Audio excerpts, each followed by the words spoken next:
আজকে শাইখ আহমদুল্লাহ এ বাংলাদেশের একজন উদার মনের আলেম, উম্মতের দরদি একজন আলেম। কথা বলেন ঠিক কিনা? শাইখ আহমদুল্লাহ যিনি বৃক্ষরোপণ করেন, লক্ষ লক্ষ মানুষকে রিক্সা দেন, বন্যা কবলিত মানুষকে সহযোগিতা করেন। আজকে সেই শাইখ আহমদুল্লাহ হুজুরকে নিয়ে আমাদের গিয়াসউদ্দিন তাহিরি ভাই 48 ঘন্টার আলটিমেটাম দিয়ে বলে 48 ঘন্টার আলটিমেটাম দিলাম, এর মধ্যে যদি প্রকাশ্যে ক্ষমা না চায় আমি তার বিরুদ্ধে মামলা দেব। চিন্তা করেন, আজকে একজন আলেম হইয়া যে মতেরই আলেম হোক, কথা বলেন না কেন, আর একজন আলেমকে আপনি আলটিমেটাম দেন, কারণটা কি? সমস্যা হয়েছে, কাছে আসেন, বসেন, ঘরে বসেন, সমাধান করেন। শাইখ আহমদুল্লাহ হুজুরকে প্রশ্ন করা হয়েছে, বিশ্বনবী 40 বছর বয়সে নবুয়ত প্রাপ্ত হয়েছেন, এর আগে রসুল কোন ধর্মের অনুসরণ করেছেন, এই বিষয়ে শুধু প্রশ্ন করা হয়েছে। তিনি প্রশ্ন করেছেন, এইটাই ইউটিউব ইন্টারনেটের ভাইয়েরা কাটিং করিয়া শুধু ওই কথাটাই ভাইরাল করে দিয়েছে। তিনি যে প্রশ্ন একজন করেছেন, সেই প্রশ্নটা শুধু দেখে পড়েছেন, এর উত্তর তো দেনইনি, তাহলে উত্তর দিছে পরে, সেই উত্তর গেল কোথায়?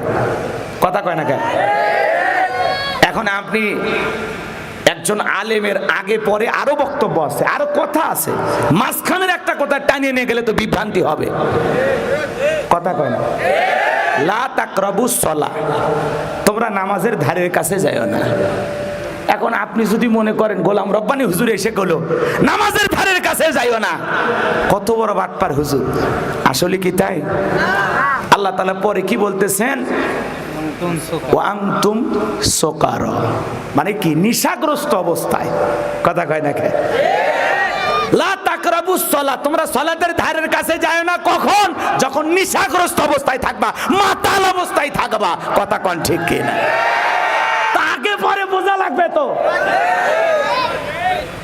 আপনি এই পৃষ্ঠার লেখা দেখলেন, পরের পৃষ্ঠারে তার শেষ কথা আছে না? তিনি শুধুমাত্র একজন ভক্তের অথবা যিনি প্রশ্নকারী তার প্রশ্নের কথাটা শুধু পড়েছেন, উত্তর কি দিয়েছেন সেটা জানার দরকার নাই। আজকে সেই কথাগুলো না শুনে শাইখ আহমদুল্লাহর মতো একজন বড় আলেম, এখন বাংলাদেশের সমস্ত ওলামা ইকরাম যাকে মহব্বত করে, ভালোবাসে, কথা বলে না কেন, হাজার হাজার মানুষ যাকে প্রশ্ন করে, যার কাছ থেকে সমাধান নেন, এবং মধ্যপন্থী একজন আলেম কখনো বড় গলায় কথা বলেন না। কথা বলে না কেন? শান্তভাবে মানুষকে বুঝান, একজন সুন্দর মনের মানুষ। কথা বলে ঠিক কিনা? সেই প্রিয় শাইখ আহমদুল্লাহ দামাত বারকাতুহুম, তাকে নিয়ে আপনি এইভাবে আলটিমেটাম দেন, হ্যাঁ? আপনার তো 48 ঘন্টা শেষ, এখন কি করবেন? এজন্য তাহিরি ভাইকে বলতেছি, যে জায়গায় আছেন ওই জায়গায় থাকেন, এভাবে কাদা ছোড়াছড়ি করেন না। কথা বলে ঠিক কিনা? আপনি আপনার জায়গায় থাকেন, শান গান, গজল গান, গান গান, সমস্যা নাই, আপনি যা খুশি তাই করেন। কথা বলেন এখানে। এই জন্য আলেমেরা যে এই যে আলেমে যখন কাদা ছুঁড়ে ছুঁড়ে, এটা দেখতে খারাপ লাগে। মানুষ সবচেয়ে বেশি আমাদেরকে দায়ী করে, হুজুর আপনাদের মধ্যেই তো মিল নাই। তা আসলে অবস্থা এমন হয়ে গেছে ভাই, আপনাদের হেদায়েতের দোয়া করব কি? আপনারাই দোয়া করেন বাংলাদেশের আলেমদেরকে আল্লাহ যেন আগে হেদায়েত দান করেন।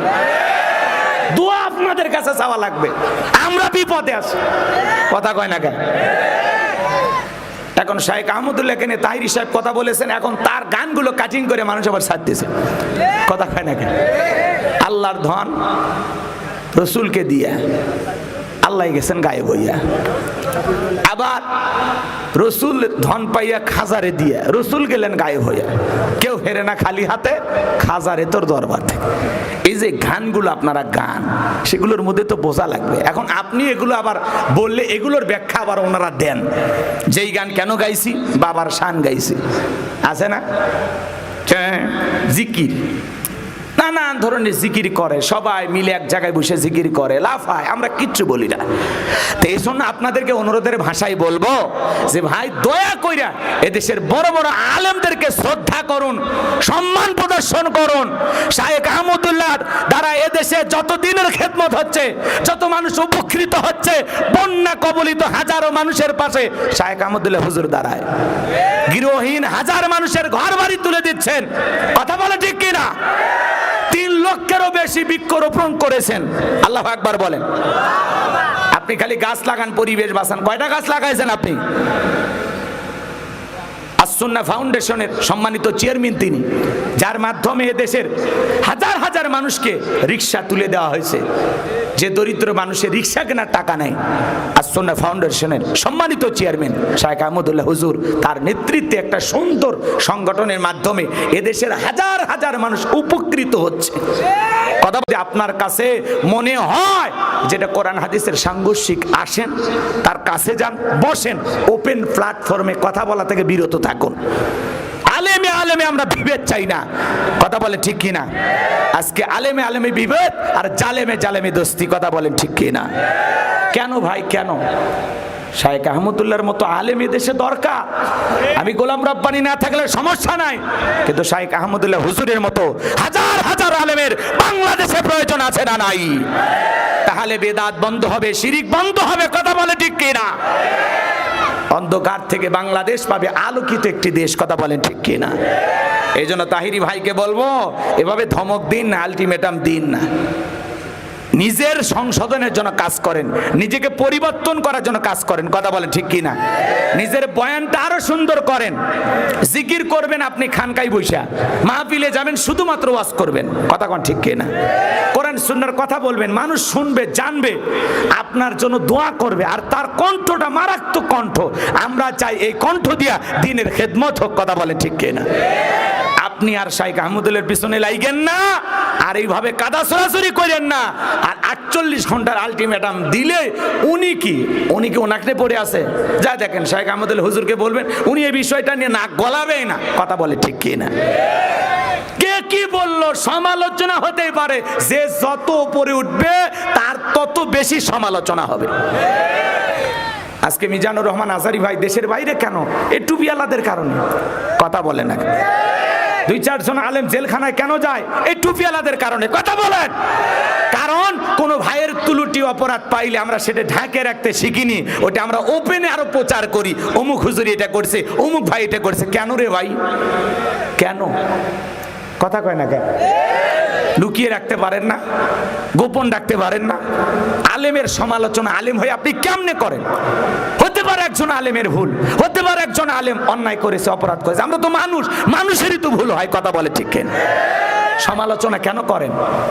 কোন হুজুর বিয়ে করলে সমালোচনা আছে না নাই? বউ ছেড়ে দিলে সমালোচনা আছে না নাই? কেন? হাজার হাজার তালাক হচ্ছে, কথা কন না কেন? ঢাকা শহরে একজন কাজী সাহেব হিসাব করে বলেছেন, এখন 80% তালাক হচ্ছে আর 20% বিয়ে টিকে থাকছে। গত বছরে একটা হিসাব দিয়েছিল, বিয়ে হয়েছে কয়েক হাজার, তালাক হয়েছে লাখের কাছাকাছি, কথা কয় না কেন? কারণ বিয়েটাও এখন মেয়েরা বিজনেস শুরু করছে। এজন্য তো জল্লা শাহজাহান ফাঁদে পড়ে গেছে, চাষা বিপদে পড়ে গেছে, কথা কন ঠিক কিনা?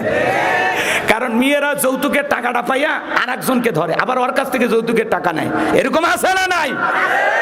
এই জন্য আল্লাহ যেন আমাদের হেদায়েত দান করেন, জোরে বলেন আমিন। এই জন্য কোনো আলেমের সমালোচনা করা যাবে?